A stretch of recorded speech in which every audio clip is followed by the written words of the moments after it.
Mail de Jean-Marc. Je suis horrifié quand j'entends que les Français, à 70%, valident le fait qu'il faut sortir de l'euro pour mieux s'en sortir.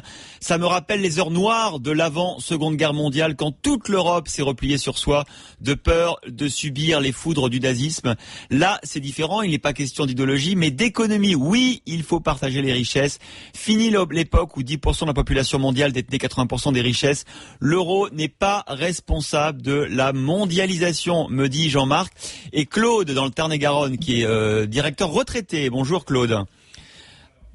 Oui Claude, vous n'êtes pas d'accord avec Jean-Marc. Vous pensez qu'il faut sortir de l'euro? Et je pense que oui, parce que depuis qu'on nous a vendu cet euro, je ne pense pas aujourd'hui que les peuples sont plus heureux. Prenons les Grecs, on les enfonce de plus en plus et ils ne s'en sortiront pas s'ils ne reprennent pas leur monnaie nationale. Il y a un exemple avec l'Argentine. Moi, j'ai vécu en Argentine. J'ai connu le problème en Argentine. Et en Argentine, elle s'en est sortie aussi, l'Argentine, en reprenant sa monnaie et en s'écartant du dollar.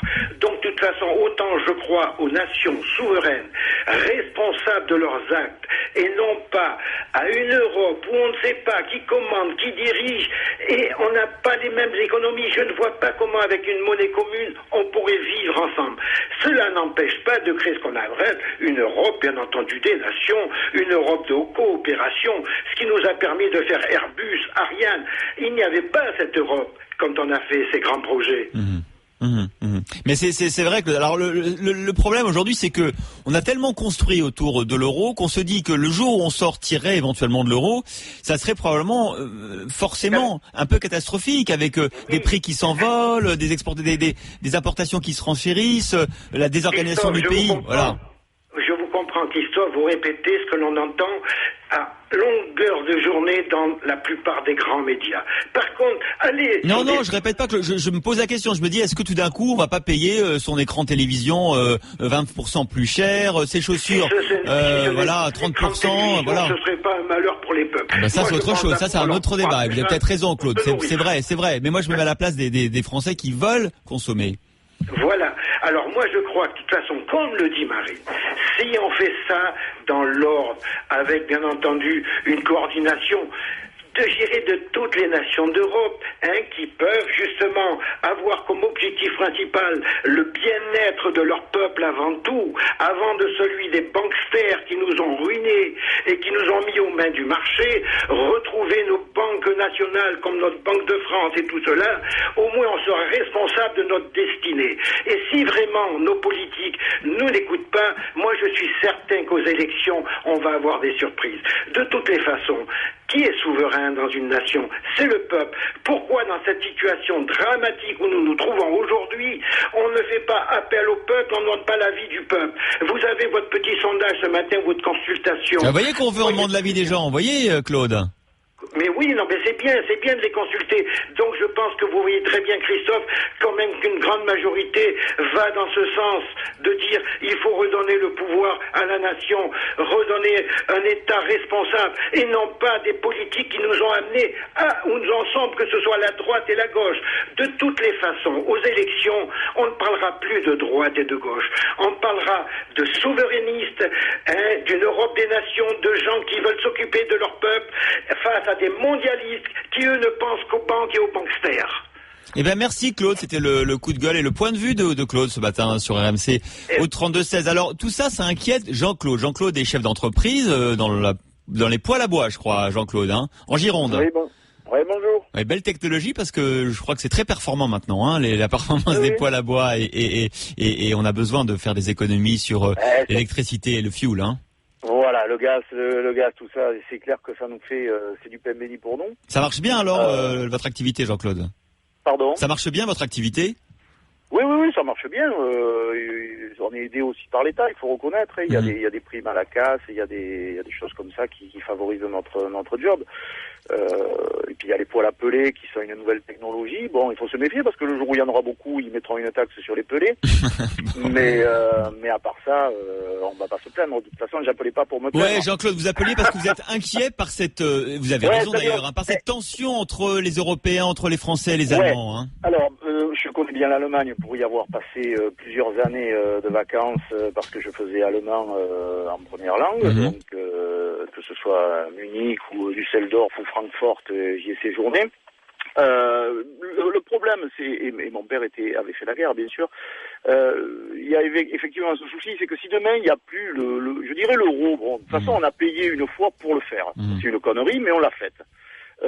Payer maintenant pour revenir à des monnaies individuelles, ce serait une deuxième connerie, c'est-à-dire ce serait rajouté à la première. Et en même temps, c'est ce que je disais tout à l'heure, c'est que c'est un peu comme la bourse, il faut pas vendre quand ça va mal. Si tout va bien, sortir d'une monnaie, ça va. On s'est préparé, on a calculé, c'est comme un départ à l'étranger, il faut pas le faire, faut pas s'enfuir, quoi. Il faut dire, je réfléchis, je calcule et je fais. Là, ça semble un peu, et ce qui m'inquiète, moi aussi, c'est de voir qu'il y a 70% des gens qui se disent, allez, on va revenir aux France, ça va être génial. Ils vont repayer une seconde fois parce qu'il va falloir refrapper des monnaies.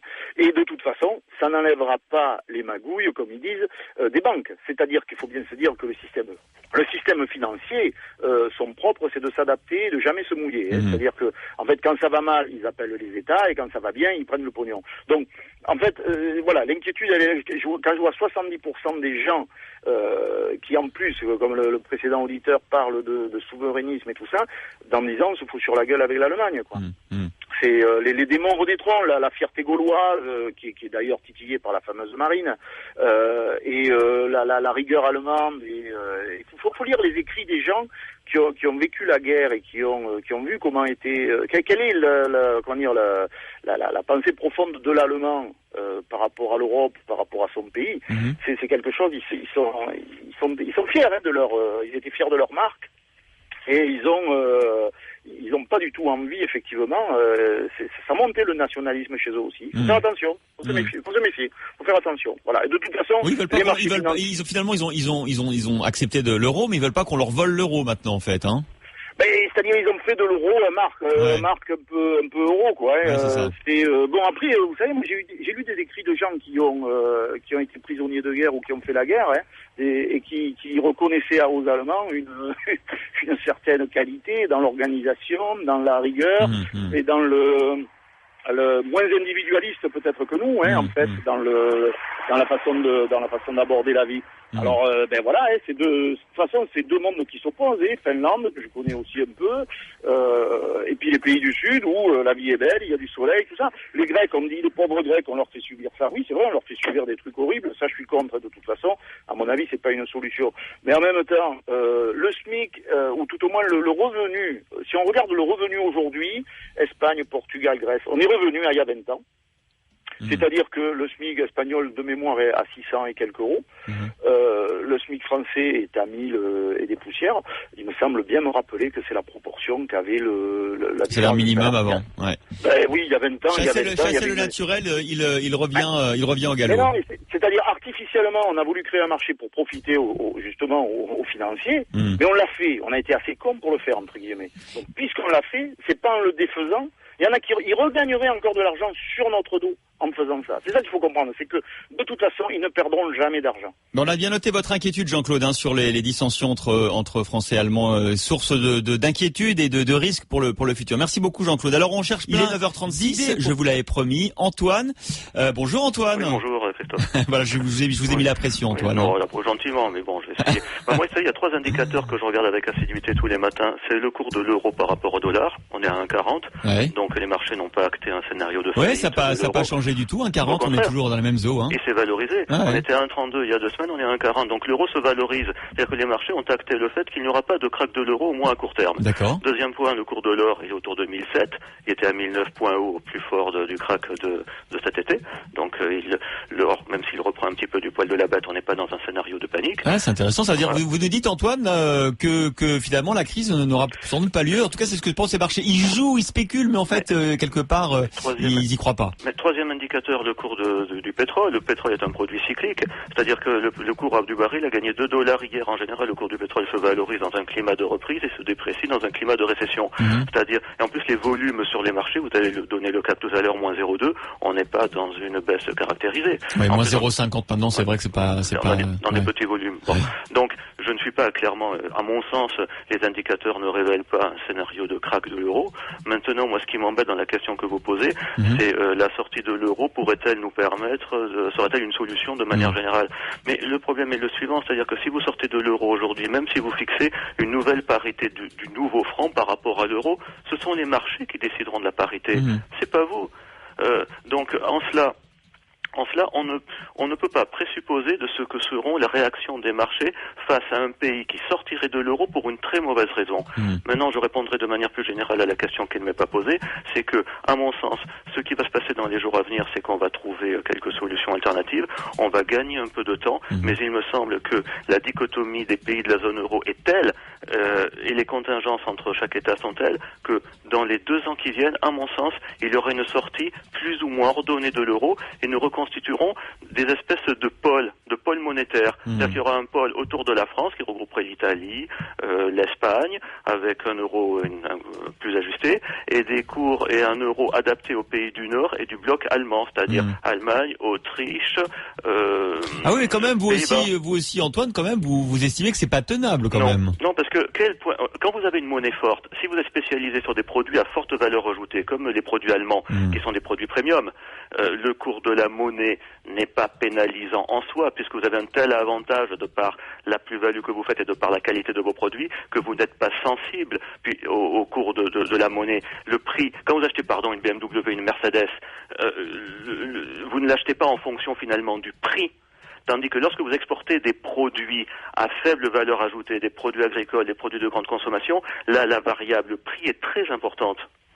Alors, notre positionnement à nous, Français, Italiens sur les marchés, est en dessous du positionnement allemand. Mais alors, allemand. Antoine, est-ce que si ce que vous dites se réalise d'ici 2 ans, est-ce que ça c'est une bonne ou une mauvaise nouvelle pour nous? Ça serait, à condition que nous arrivions à bien nous positionner sur les marchés, ça pourrait être une bonne nouvelle. C'est-à-dire qu'on pourrait peut-être un peu dévaluer et relancer les exportations? Tout à fait. Et nous spécialiser, essayer de monter en gamme, essayer de restabiliser nos finances publiques. Mais en tous les cas, ceci ne se fera pas sans une révision complète de notre fiscalité. C'est-à-dire qu'il faudra... Il y a des niches fiscales qui me paraissent plus de nature à entretenir des lobbies et des clientèles politiques. Il y a 440 niches fiscales en France. 440. J'avais même à un moment proposé la suppression de toutes les niches fiscales. On ne gardait que celle des dons aux œuvres. Voilà. Vous avez le cellier. Le cellier est là aussi, pour une part, pour maintenir à flot une profession qui est celle des promoteurs immobiliers, par exemple.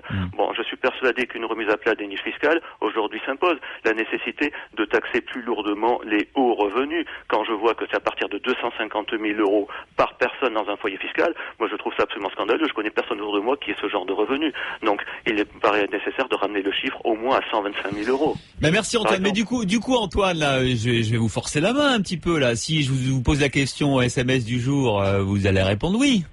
Pardon, si. Si je vous pose la question SMS, Charles va vous la rappeler. Pensez-vous, mon cher Antoine, que sortir de l'euro serait une solution? Serait une solution si on en sortait d'une manière ordonnée et naturelle, tranquillement, dans 2 ou 3 ans, une fois que le gros de cette crise sera effacé. Mais ça fait drôle quand même, Antoine, de vous entendre dire ça. Je n'aurais pas pensé, en fait. Vous pensiez quoi, que j'allais vous tenir le discours libéral classique? Non, on continue comme ça. Ça ne marche pas. Le courage individuel, c'est aussi de reconnaître qu'on a fait une erreur. Moi, j'y ai cru un moment dans l'euro. Aujourd'hui, je me rends compte que ces choix n'ont pas été les bons. Un chef d'entreprise, quand il commet une erreur de stratégie, il doit avoir le courage de se remettre en cause. Eh bien, merci beaucoup, Antoine, d'avoir donné votre opinion, votre avis toujours éclairé. Oui. Comment? Je changerai peut-être d'avis au prochain sondage. On vous rappellera, Antoine. Non, merci à vous. Merci, bonne journée en Haute-Garonne. Merci, Antoine.